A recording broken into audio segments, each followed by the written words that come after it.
በሁለተኛነት የምናገኘው የፊደላት መውጫ ቦታ አልሐልቅ የምንለው ነው ወይም ደግሞ ጉሮሮ የምንለውን ክፍል ማለት ነው። ከዚህ ከጉሮሯችን ክፍል 6 የአረብኛ ፊደላቶች ይወጣሉ።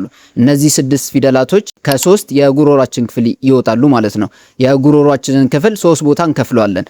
የመጀመሪያው ሩቅ የጉሮሮ ክፍል ወይ ደግሞ አቅሰል ሐልቅ የምንለውን የጉሮሮ ክፍል እናገኛለን። ከዛ ደግሞ ለአፋችን ትንሽ ቀረብ የሚለውን ወሰጠል ሐልቅ የምንለውን ወይ ደግሞ መካከለኛ የጉሮሮ ክፍል እናገኛለን።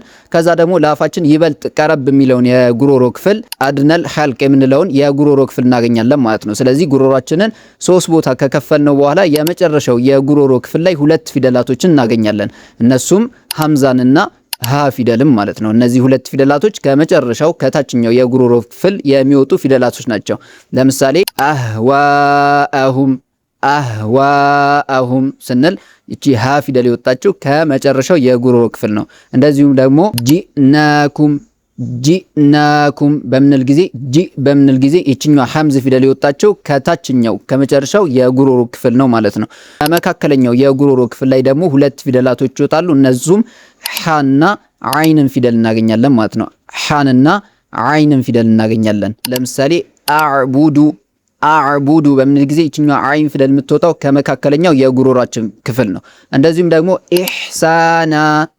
ኢህሳና በምንል ጊዜ እቺኛው ሐ ፊደል የወጣችው ከመካከለኛው የጉሮሯችን ክፍል ነው ማለት ነው። ስለዚህ መካከለኛው ጉሮሮ ክፍል ላይ ወይ ደግሞ ወሰጠል ሐልቅ የሚባለው ክፍል ላይ 2 ፊደሎች እናገኛለን፣ ሐንና አይን።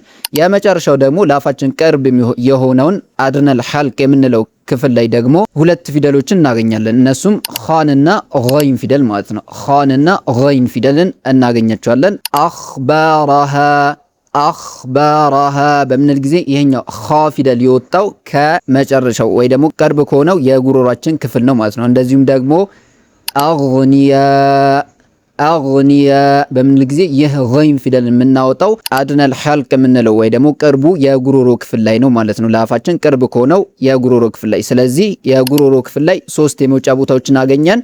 የመጨረሻው የጉሮሮ ክፍል፣ መካከለኛውና እንደዚሁም ደግሞ ቅርቡ የጉሮሮ ክፍል ማለት ነው። ከነዚህ የጉሮሮ ክፍሎች 6 ፊደሎች ይወጣሉ። ሃና ሐምዛ፣ እንደዚሁም ሐና አይንና ገይንና ኻ ከዚህ የጉሮሮ ክፍል የሚወጡ ፊደላቶች ናቸው ማለት ነው።